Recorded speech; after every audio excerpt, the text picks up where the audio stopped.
95, 96, 97.3 Citi FM. It doesn't get any better than that. Eyewitness News. Be there as it happens. Citi News.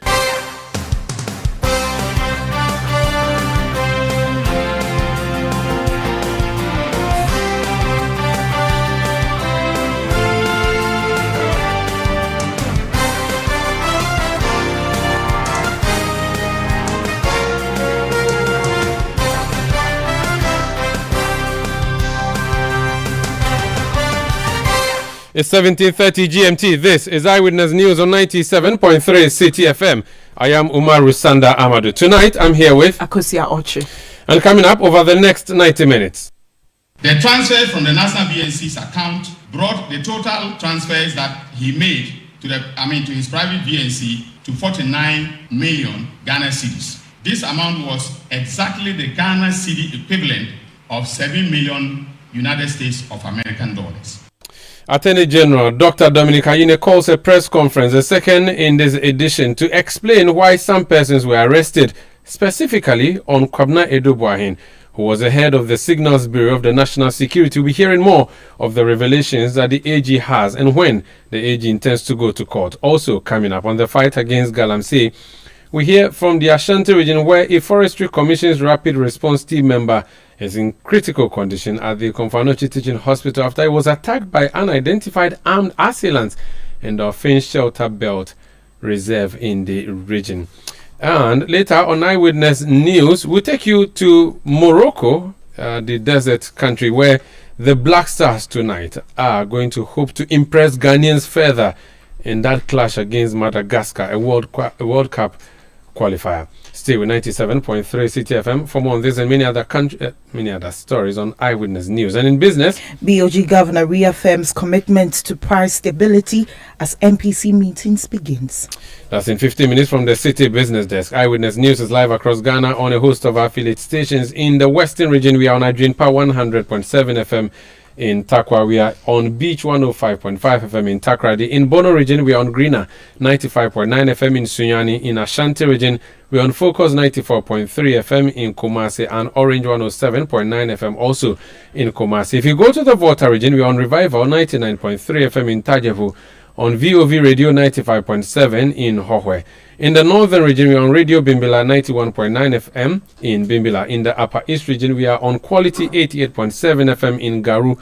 And in the upper west region, we are live on Tongsung 97.3 FM in Wa and Jirapa 96.1 FM in Jirapa.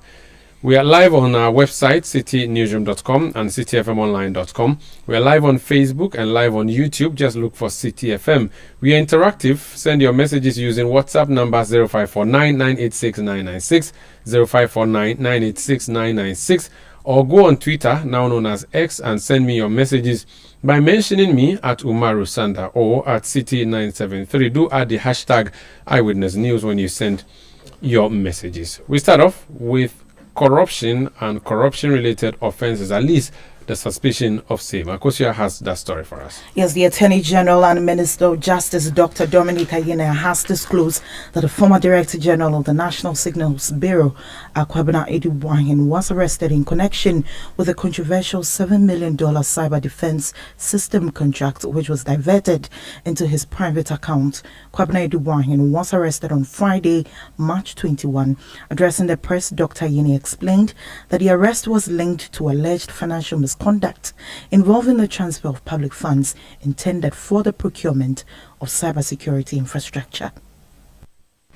The 9.5 million and the 9.5 million, Mr. Edo-Boahen fraudulently attached a copy of the indicator that it was for a payment of the cyber defense systems that the National BNC was buying. The transfer from the National BNC's account brought the total transfers that he made to his private BNC to 49 million Ghana cedis. By the exchange rate at the time, this amount was exactly the Ghana cedi equivalent of 7 million United States of American dollars. The exact full amount which he quoted as the price at which ISC Holdings sold the cyber defense equipment to government of Ghana.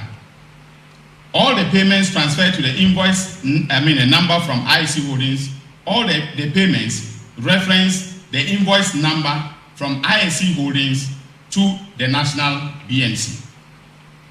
Importantly, after the initial transfer of the 9.5 million Ghana cedis, which was the equivalent of 1.750 United States of American dollars from the private BNC to IEC Holdings, no further payments were made to IEC Holdings. A review of the transactions on the private BNC account reveals that after the payment of the 1,750,000, Mr. Eduboahen and his wife began applying the rest of the funds for their personal use. That's Dr. Dominic Ayine. He is Ghana's Attorney General and Minister for Justice. Let's speak to his deputy, Dr. Justice Remsai, his Deputy Attorney General. You're welcome to Eyewitness News, Doc. Hi. Thank you very much, my brother, and good evening to your listeners. And congratulations to you. Thanks so much. This is the first time we're speaking since you took up that position. That is true. That is true. Great. Let's delve into the issues. But before then, the first point that is being raised generally is that if you're an attorney general, you prosecute your matter in the court. It appears you are prosecuting your matter in the public domain. I am mindful of the fact that there are public interest matters and there's been general calls for you to act as an attorney general's department. Can you explain why you decide to take the approach you took? This is the second time your boss is addressing the press on matters that he intends to put before the court, matters that he's investigating or investigated. Can you explain to us the rationale behind this? Thank you very much. So it is true that as an attorney general or as a lawyer, you prosecute your matters in the court. But that is also different from saying that the only place that you can discuss the matters you are prosecuting is in the courtroom. So there is really no basis in suggesting that once, because you prosecute your matter in the court, then you cannot talk about the matter anywhere apart from the courtroom. That would be against anything that democracy is about. Democracy is for the people. We are, as you see, we are exercising the powers that the people are giving us. The requirement of democracy is that we are accountable to the people, and the people are entitled to know at every point in time, as much as that would be fair and candid, they are entitled to know what we are using their power for. It's like saying that because you are voted for, you don't have to tell the people anything until another election, and that once you have won an election, you have to keep quiet and do what you like until another election time. That is everything against the principles of democracy as we know them.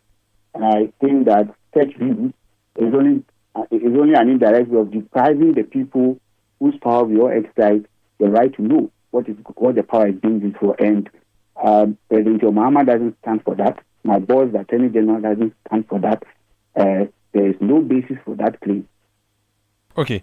There's always been a demand or a call for the separation of the Attorney General's department and the Ministry of Justice. The view is that the Ministry of Justice or Minister for Justice is supposed to ensure that justice is served to all manner of persons. The Attorney General's job, though, is to ensure that prosecution is delivered successfully. There are people who think that these two offices should not work together. The part where you went public may go against the Justice Minister's portfolio, even though it may be okay that Attorney General is making his case both in public and in court. What do you think of that? That when it comes to the issue of justice delivery, you may be denying these people justice to the extent that you have already pronounced them guilty in the public domain? I share the concern of people who believe that commentaries by the Attorney General is likely to put them in a position of disadvantage. That true to some extent, but it is not true when it comes to legal matters or matters that are supposed to be tried in court. So, Attorney General, I also share the concern that the prosecutorial powers need not necessarily be part of the political powers, but that is not the same thing that I understand you or the people you are speaking about. That's not the same thing I understand you to be saying. I agree that there ought to be separation of Attorney General's powers, as in procedural powers, from the Minister of Justice. But the argument I have in mind is not exactly what we are using to support this claim. Now, my point is this. The Attorney General is a party to the suit. He is not an arbiter. The framers of the Constitution and the framers of law understand this perfectly right. That is why we don't give the Attorney General the power to pronounce on the matter. I mean, to pronounce whether someone is guilty or not.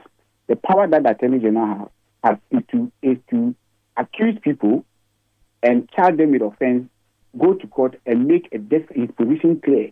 And when the Attorney General is in court prosecuting someone, his position is not that I want to be neutral. He goes to the court with a definite argument, with evidence, and arguing that these people are guilty and the court should pronounce on them. It is upon the court. And the court, as we understand, ought to be independent in analyzing the evidence that the Attorney General presents, in pronouncing whether the person is guilty or not. This does not mean that the Attorney General is part of the persons that make a decision. The Attorney General is not supposed to be a neutral body. If you look at the powers of the Attorney General, he is an Attorney General for the Republic. He has investigative powers, some of which have been given to agencies like IOCO to exercise on his behalf. The Attorney General supervises the work of IOCO. If IOCO, the police, bring investigation reports which the Attorney General feels are not sufficient, he can direct them to conduct other investigations to support it. And indeed, the Attorney General actually has policing powers. The person who is an Attorney General has policing powers to arrest, to question people. So then it is misleading, and we must be frank in making this point. It is misleading for anyone to think that the Attorney General is not supposed to be part of investigation. It is misleading to suggest that the Attorney General is by making pronouncement or being interested or even being involved in an investigation in doing something unconstitutional. Otherwise, the framers of our laws would not have put IOCO and other investigative agencies under the Attorney General to control, because it is part of the Attorney General power to investigate, to prosecute, and to put people before the court. So, and let's be careful. You know, it appears that two questions you've asked, and I believe they are coming from a particular court, but it appears to me that those questions, if we uphold them, the end result is that people don't want the Ghanaians to know anything. They don't want Ghanaians to be aware of what is going on. They don't want Ghanaians to know that people have been arrested. They don't want Ghanaians to know that people have been prosecuted. They don't want Ghanaians to know why people are being arrested. So it is a total blackout to the Ghanaians if we should uphold any of such arguments as part of our democracy.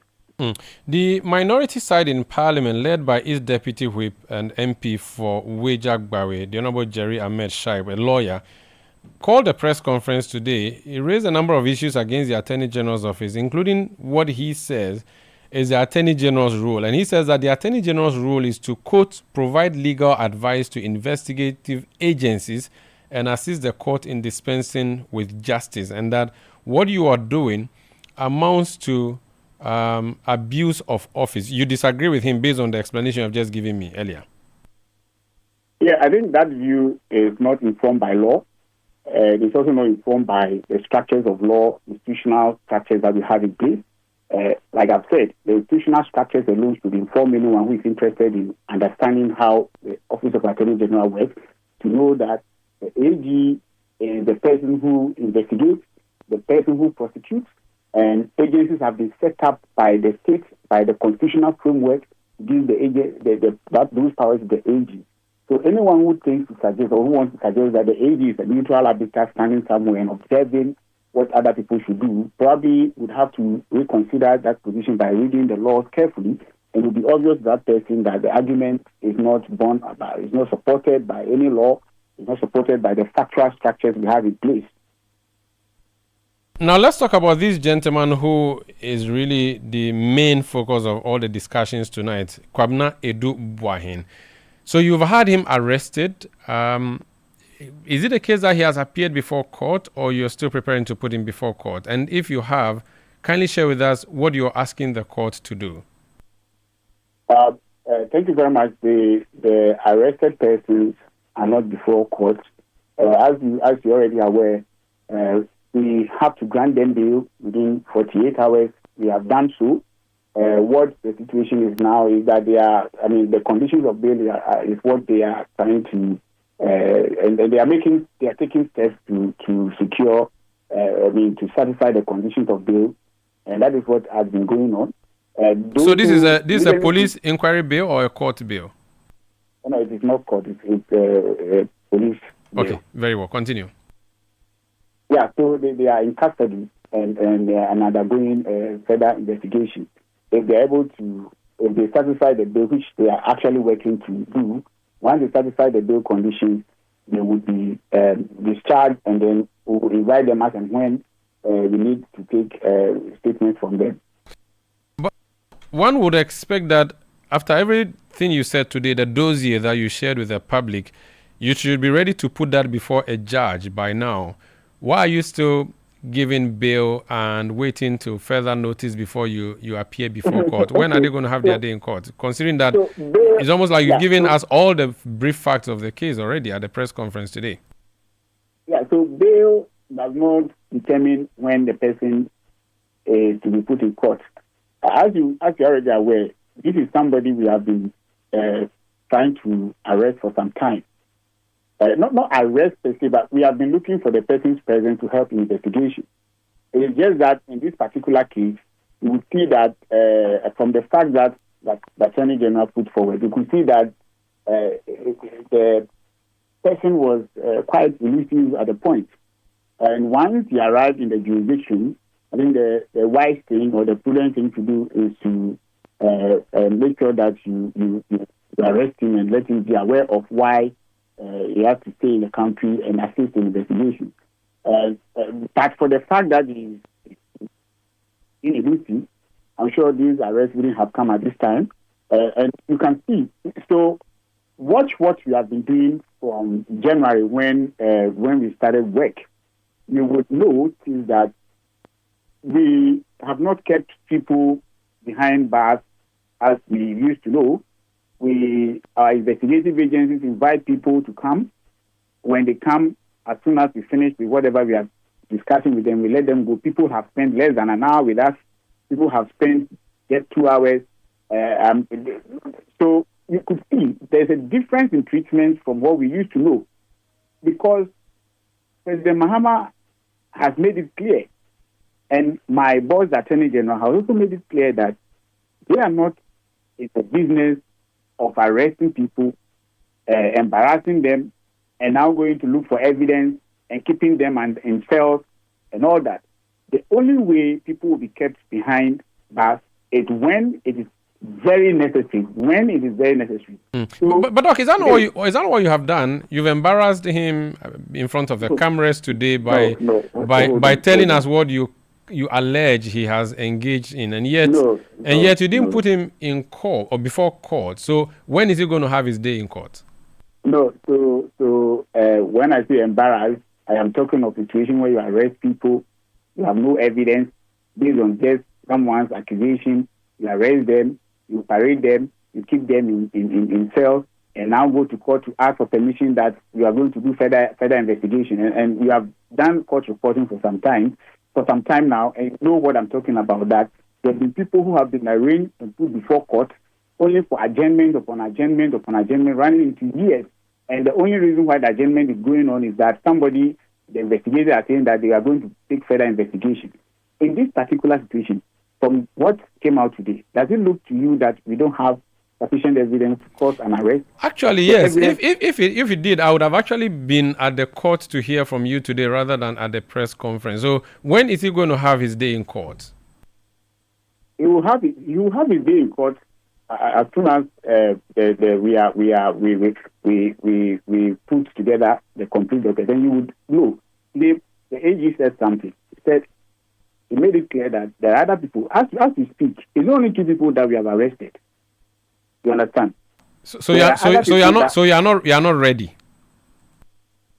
If I may explain further before please go ahead. Yes. A case, when you are taking a case to court, especially when there are other accused persons, you will notice that you go to court and then you deal with all the accused persons together. It is not a good practice to start prosecuting one person and now start investigating the other people. That's the point I have been making all this while, that we are not interested in putting people before the court and then going for adjournment to go and look for the evidence.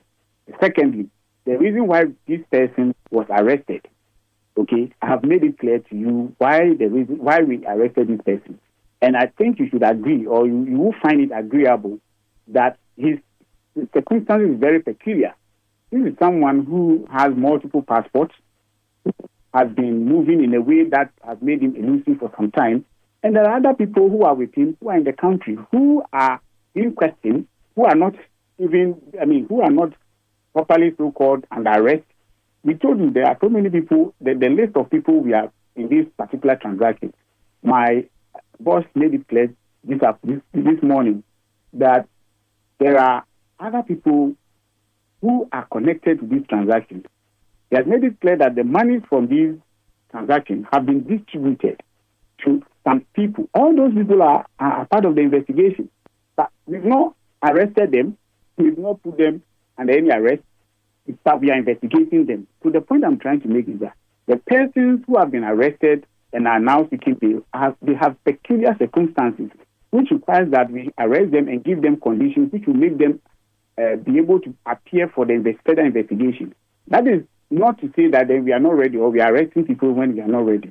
These are two different things. So let's just say that in rare circumstances like this, it will be unwise to say that you let the person be roaming about, and the person we are dealing with, a very sophisticated person when it comes to a lot of things, and having multiple passports, and we even suspect that he may have even other nationalities and all that. It will be unwise to put such a person under arrest and ensure that he appears for further investigation, and when the trial comes, to make himself available. Clearly, I think it is one of the things that you would agree with me that we should do. Hello, Doc. Yeah. I thought I lost you. Okay. My final question. We have a new law, don't we? I'm not sure if it's new. The plea bargain, the law on plea bargaining. The view is that, okay, so you've announced to us that so much money has been, quote and unquote, stolen by this individual. Instead of prosecuting, securing conviction and sending him to jail, why don't you negotiate and get the money for us? We need our money, especially when you are a party that have been talking about Operation Recover All Loot. If you consider this a loot, would you consider triggering that law so that he coughs up the money rather than go to Nsawam to depend on our meager resources, which will be used to buy kinky and fish for him? Definitely. I mean, the primary objective, this country has lost so much due to corruption. And I think the data we have, which I know you are aware of, shows that if we are able to rake in all the monies we lose through corruption, we may not even need to go and take loans. In fact, we will be giving loans to other countries. Based on that, the president's view is that we should give particular attention to recovering the what has been taken from the state. We need to recover them and restore them to the good people and the chiefs of this country. That is what we are doing. So we are open-minded about our options. We have every intention to recover the loot.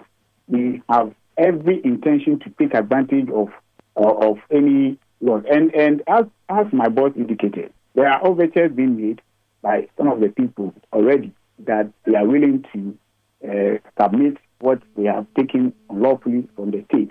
And those or those desires are being considered as part of the bigger problem, of the bigger solution. So you are right in saying that we should take advantage of that, and we will take advantage of that. We are open-minded. If it is necessary that we take the money, we would. If it is necessary that we put people behind or we jail them, but be that as it may, our primary objective is to recover the loot. That is not to say that we just recover the loot and let people who do it be roaming about. The regime for plea bargaining is well defined in the law. you first of all should have pleaded guilty to the offense, and then we start talking about settlement. And it's always good to recover the loot. It is always good to recover the loot. So it's our general directions that we want to recover as much as we can and restore them to the good people of this country. Thank you so much, Doc, for speaking to us. Thanks so much, my brother. I hope to see you somewhere soon. I hope we meet somewhere and dance Akbi. I really want to see how the Akbi dance is performed. I look forward to that. All right, sure. Thank you very much, and have a good evening. You too. That's Dr. Justice Tremsai. He's the Deputy Attorney General speaking to us there. This is Eyewitness News on 97.3 Citi FM. Nana Eje Bafo Ewa is Member of Parliament representing the people of Menchia South. He's the one who is speaking for the minority on behalf of this, in relation to this particular matter. They think that the AG is not behaving the way that the AG should behave, and that the AG is abusing the Office of Attorney General. Nana, you're welcome to Eyewitness News. Explain to us what you mean by an abuse of office when an Attorney General has done investigations through the Economic and Organized Crimes Office, has made some discoveries and deciding to announce that to the public before going to court. How wrong is that? They are being, transparent. Thank you very much to your listeners. To you and good evening to your listeners. The first point is that when you conduct an investigation, right, it still remains allegation until it is proven, established in court, that indeed the claims or the allegations you made, right, and until you establish them beyond reasonable doubt that the facts indeed are true. And so it is very important that until then, right, you are careful to discuss these matters in the court of the public, in the court of public opinion, because you risk tarnishing the image of people, right, even before they are found guilty. Okay? That is why in law we say that you are innocent until proven guilty. So for an Attorney General who is aware of this, right, you should refrain from making such pronouncements in public. Okay? Now, even when he was talking, right, he was not sure of himself to the extent that he was not even careful in his choice of words. Okay? And so that for me was very worrying. We shouldn't forget that when you are the Attorney General, you're also the Minister for Justice. And justice, that office, you hold that office not for just the party in power, not just for the government, but also the ordinary Ghanaian. It is you have a duty to protect the right of innocence for proving guilty of the ordinary Ghanaian. And so you cannot be taking, this path until you go to court, prove your case, and then you can hold your trophy and celebrate.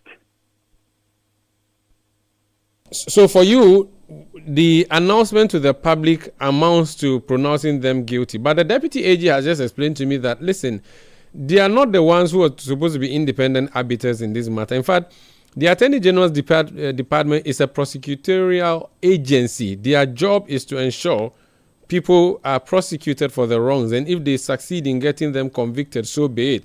They are not there to fight for your rights and say that they are going to defend you as well. You are not supposed to be on the side of the AG, and the AG is not on your side unless where there's a matter where the state is being sued. It is rather unfortunate. Then he was speaking as the Attorney General and not the Minister of Justice. Yeah, but you see, I've tried to draw that line for him. Wait.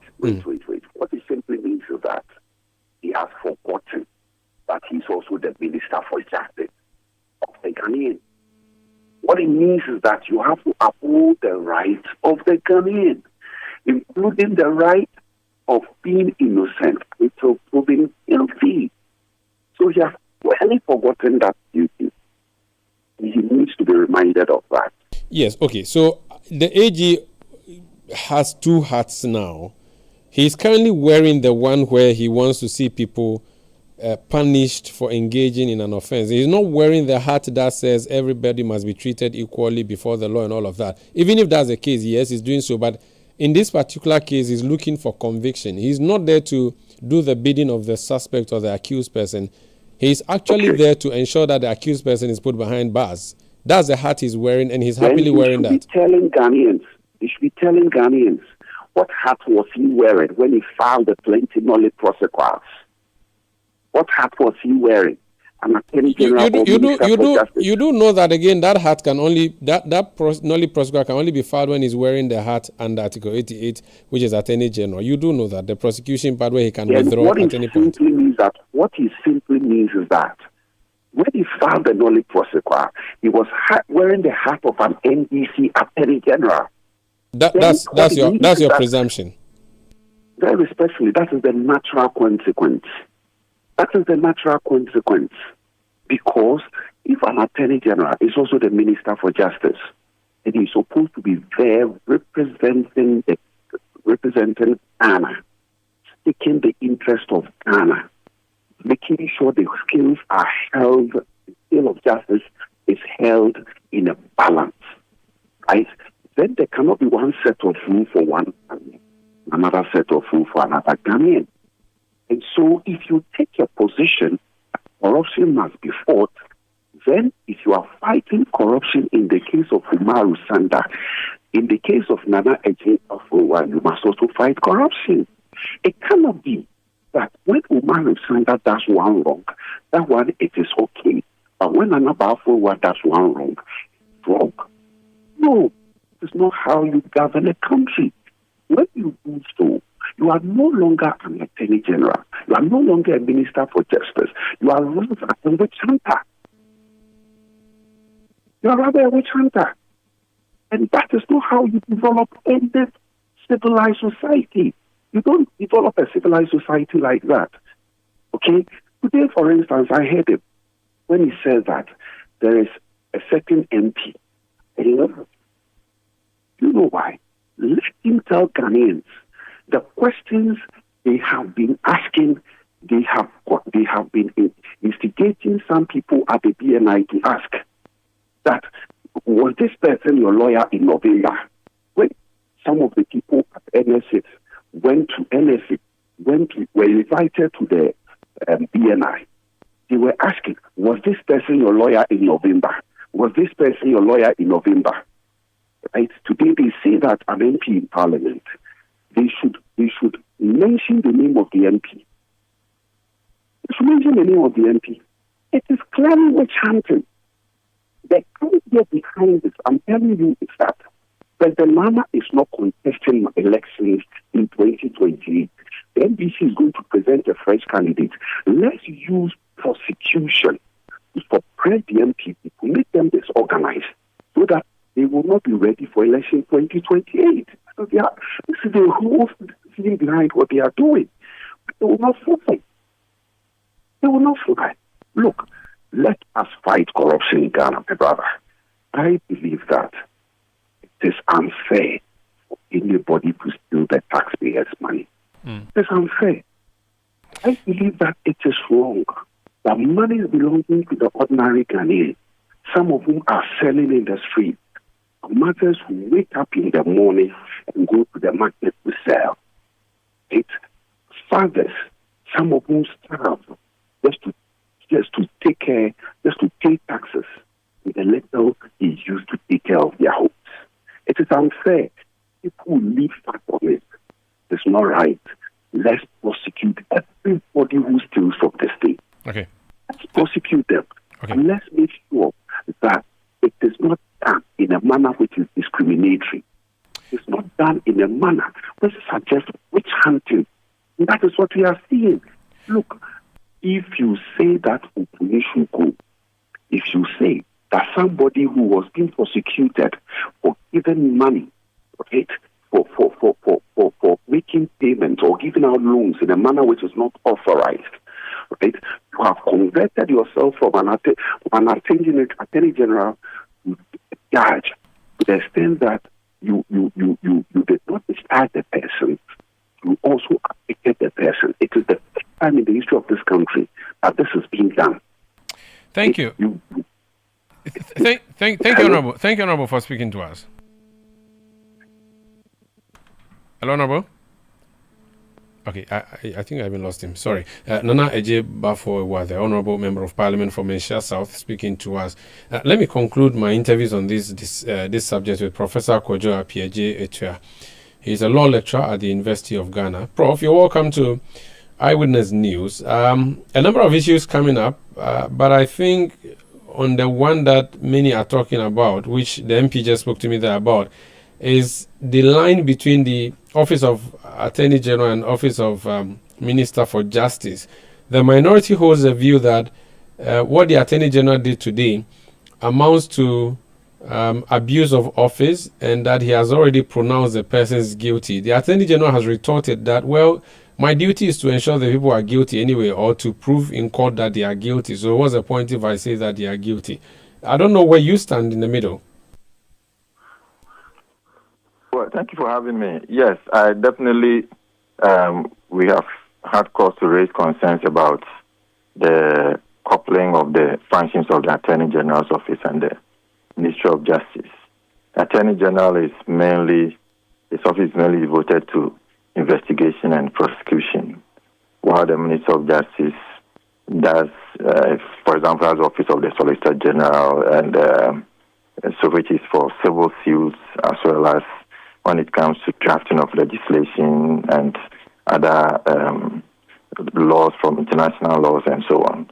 But in this particular case, I think what the Attorney General did was right, in the sense that it is the office is not pronouncing the accused person guilty. In fact, it's not even at this point an accused person, because charges have not been preferred against him yet. But I think in the name of democracy, there has to be transparency. There has to be information flow. And I think that is what the Attorney General is doing. It is very likely that if he had not done so, the people will still turn against him and say that, why you arrested this person, we don't know what happened to the person, and so on. So I think it's a good thing for him to have come out to let the people know about where things stand with respect to that particular case that they are dealing with. And so for that matter, it is not about pronouncing the person guilty before the case actually goes to court. And it's also not to embarrass him. The fact that the person is alleged to have committed the offense, whether it is made public or not, is an embarrassment to the person himself. Nobody caused it. And so the first person will have to face that. And when he has the opportunity to have his day in court, then he will seek to exonerate himself through the help of his lawyers. So I think it's the right thing to do. And in that case, I don't see anything wrong about what the Attorney General did. And I think he also did that in the name of justice, fairness, or transparency. Which means that because they would get their day in court eventually, whatever the AG throws at them in public is all right. It is not necessarily prejudicial. No, it is not. It is not. It's something that the Attorney General's office does. Most often they do that. So it's not something unusual. And this is a high-profile case.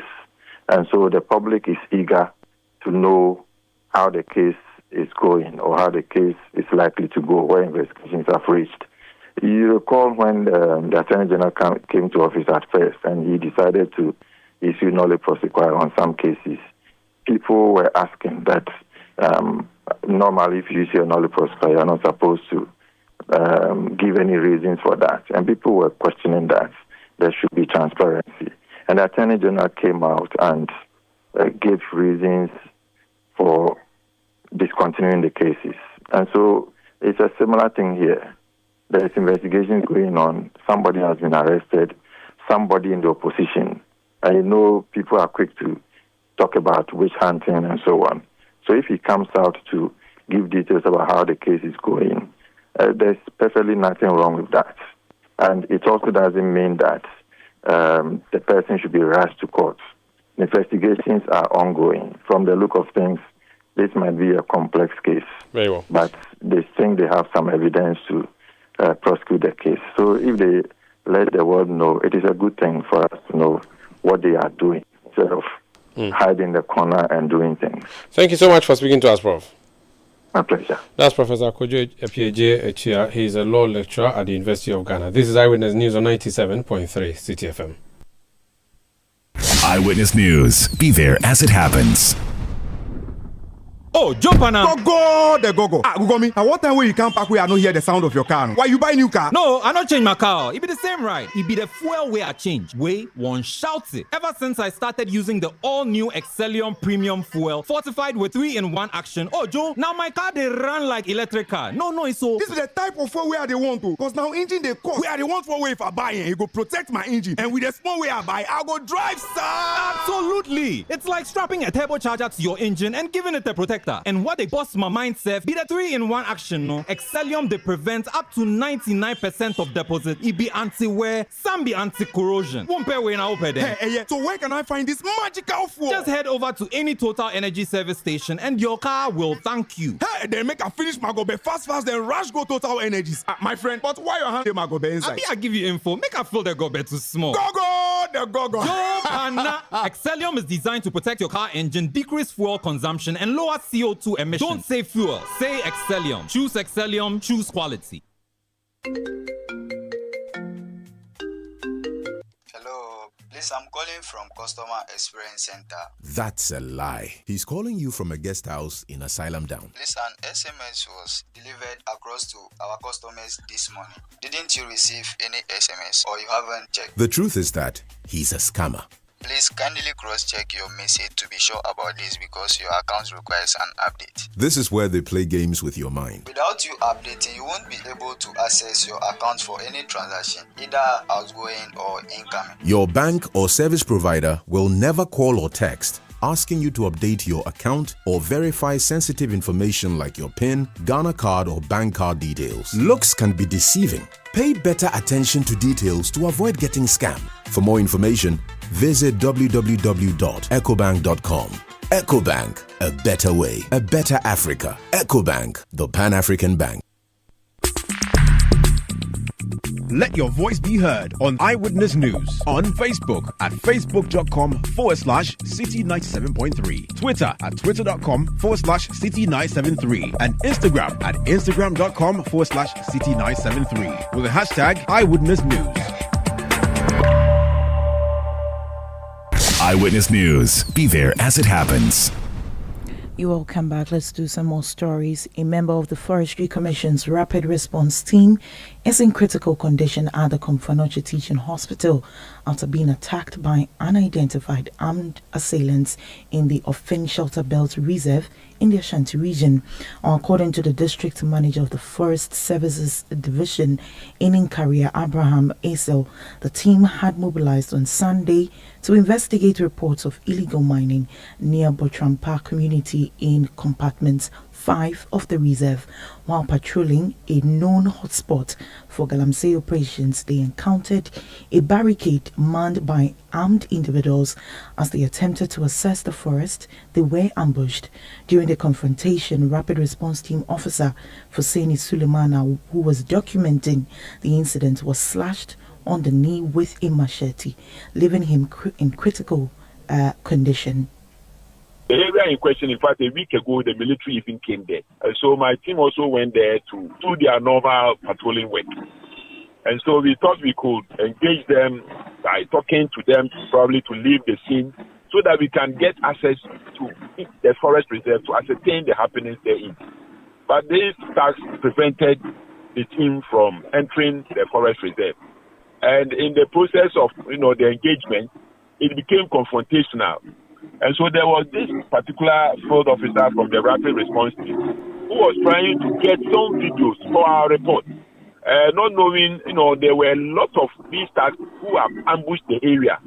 And so about 50 of these thugs who were all wielding offensive weapons then came, and then one person spotted this field officer who was trying to get some videos. He cocked the gun, but unfortunately the gun could not respond. And so he came straight away and then used the machete to cut his knee, a very deep one.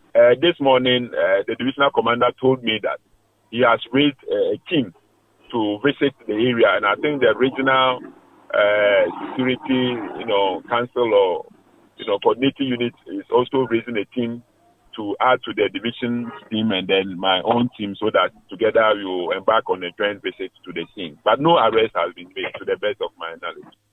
So that's district manager for the Forest Services Division of in the Nkawie district, Abraham Asa. He's actually joined us on the line. So you're welcome to Eyewitness News. So as of the time we spoke to you earlier, you said that no arrest was made. Has there been any update on the situation in terms of arrest? Okay, thank you very much for this opportunity and greetings to your favorite listeners and viewers. Yes, indeed. We spoke in the morning, and as of now, no arrest has been made. I mentioned earlier that the Divisional Police Command and the Regional Security Coordinating Unit jointly, in conjunction with my office, visited the scene. The reports coming through indicates that the thugs were not in sight. All the equipment, the excavators and all the equipment that were used for the illegal mining had also been evacuated from the scene. What about your staff who was injured? What is the status report from the hospital? Yeah, from the hospital, in fact, I have been there throughout the whole day. He has been prepared for surgery.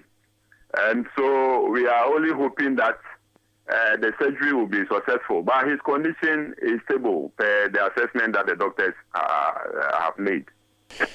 Very well. Thank you so much for speaking to us. Thank you too for the opportunity. That's Abraham Asa. He's Forestry Commission Manager for the Nkawie District. This is Eyewitness News on 97.3 Citi FM. Now, last week Friday, we did not bring you Point Blank because the Citi sports team was in studio to do pre-match analysis. That game that many were expecting the Black Stars to perform, and boy, did they perform. They spelt the country that they played against. Tonight, though, the country we are playing, if we're able to spell the country, then the Black Stars to which we have done some. Susu Graham is the sports team and also with the research team of Citi FM and Channel 1. He's joined me in the studio. Susu, you're welcome. Thank you. Last week, Friday, it was exciting. Town was sweet. Yes. Did you expect as many goals? No. I expected us to win. That was granted. I think Chad aren't very good. And for me, I saw the match more as a indication of where Otto Addo is as a coach. Okay. Because you've just failed to win to qualify for the AFCON, which is the first time that's happened in 20 years. So you're in a very difficult position as a coach. So if you're not able to beat Chad, it shows that you are not the man to lead. That's what I was thinking. It was a referendum because I felt he's failed already. And he did a very good beating. Yeah, they beat them very well. So we finished celebrating that one. We have a new enemy facing us tonight. Yes. And I noticed that Stephen Appiah is there, Asamoah Gyan is there, both of them to support the boys. At least they have the motivation they need. They had a great win over the weekend. They don't have pressure from the public.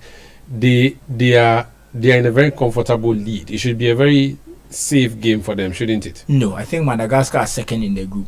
They are not pushovers. When we played them, I believe in Kumasi, it took a last-minute goal for us to get the win. So this is not a team that can be looked at as someone we can beat easily. I think this is going to... Our coach has even... You can see from the lineup has come out, from the players he's put out, that he's identified this as a way more dangerous team. He's gone quite defensive compared to the team he put out against Chad. So he himself has recognized that this is a difficult game. And look, the table doesn't lie because we are halfway through qualifying. Everybody has played everybody at least once. and they are second. So we know each other. Yeah, we know each other. So clearly, this is a team that should be respected, and our coach has respected them a lot with his lineup. He's gone very defensive.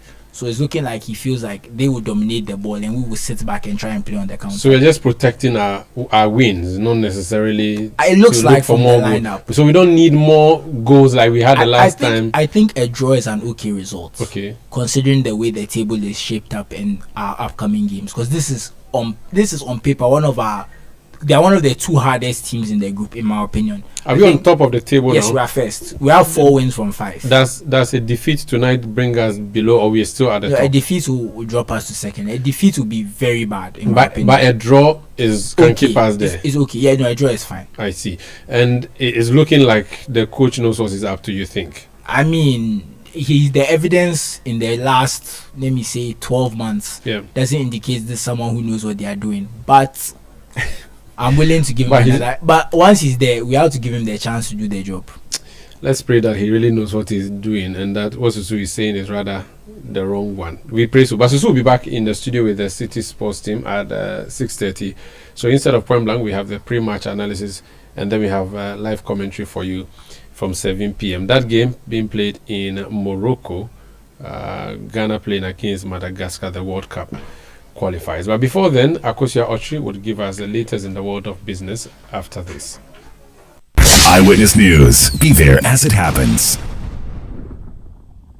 Sewudru krum na wote yes charcoal toothpaste aya no ya hwe yie na obi amfa so hwan na no wachenchena esane se charcoal toothpaste bebre ane wodwa so na so nya ne nyina na yema wo se titru mpo ne se wo nyini no bon ho modin se wo beto charcoal toothpaste a ye di bidia nkasa ye na anya dai kekene ade agumu na wodi yin keka wafiri osimu na wo se nya hoden na se efita to charcoal toothpaste a fluoride ewo mu na bo se ho ban na mana ye din da ekosi se obaba akokora na sa abrewa Pepsodent charcoal toothpaste dear what dibidie lemon mint ana zinc ana akabomu aye enti ma wosia din na monum so ahwam de mu ni nyina Pepsodent dear yenim no dada o enti wasan de bidie lemon ene mint akabomu aye dear ene na kire se yesen adamfo no ebem wonum ahwam na abɔ se ho ban afiri kekawa bia mu to Pepsodent charcoal toothpaste fetwi se na ma se ho ban abrebia.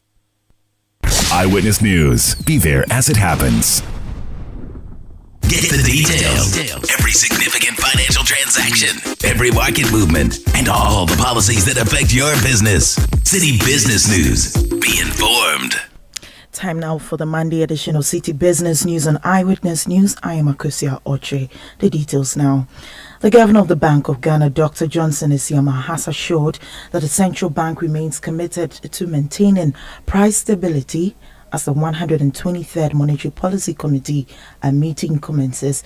While addressing the media at the opening session of the meeting in Accra, Dr. Isiama stressed the need for greater transparency in the MPC's decision-making process to strengthen public trust.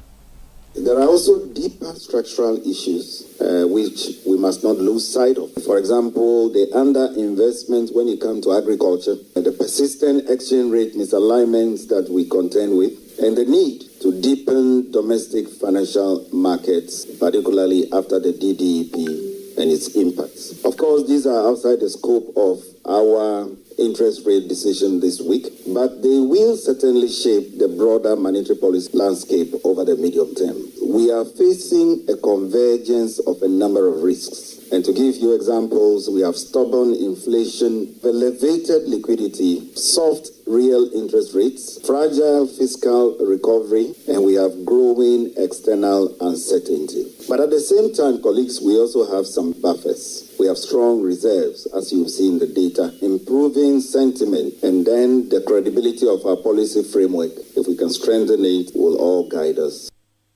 That was Dr. Johnson Isiama, the Governor of the Bank of Ghana.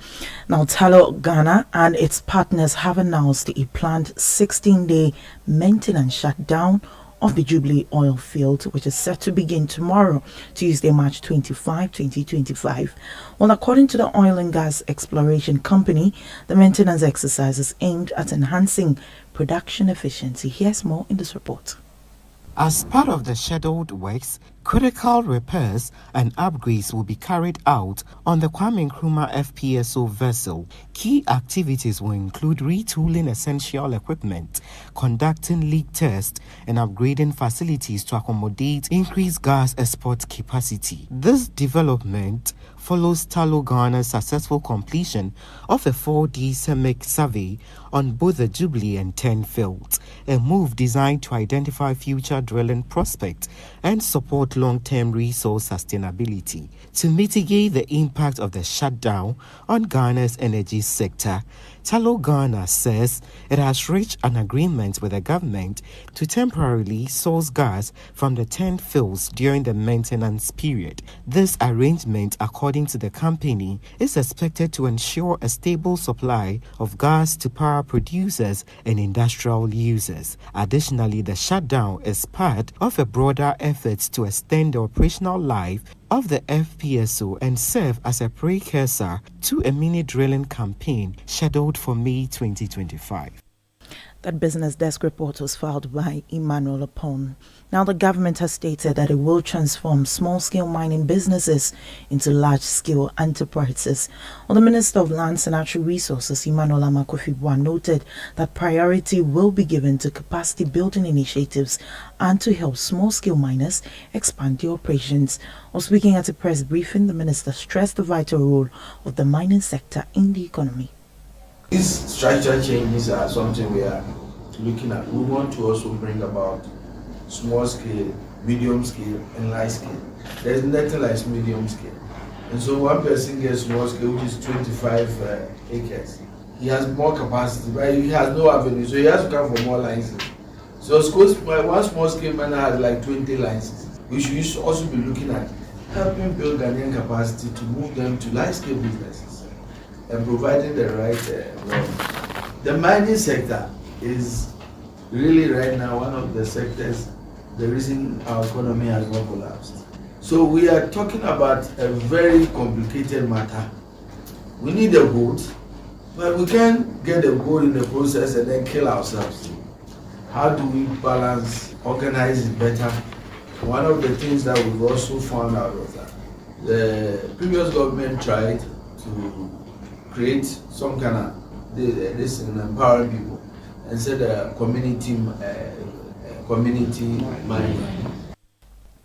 Well, the minister also noted that the government will establish small-scale mining cooperatives in communities to promote sector growth. The previous government tried to create some kind of this in empowering people and said community mining. The team and the report that I have, almost every place where community mining is supposed to exist, the community says that they were not part of the scheme. Between that establishment, it turns out that they went to the DC, he found a competent company, registered the team, and then they started doing their business. I give the example where in my place, the chief will be there and they say, Chief, also the 50,000. He doesn't know why he's getting it, how much profit they made. It's not like there's a fund for the community or anything. One of the plans we want to do is to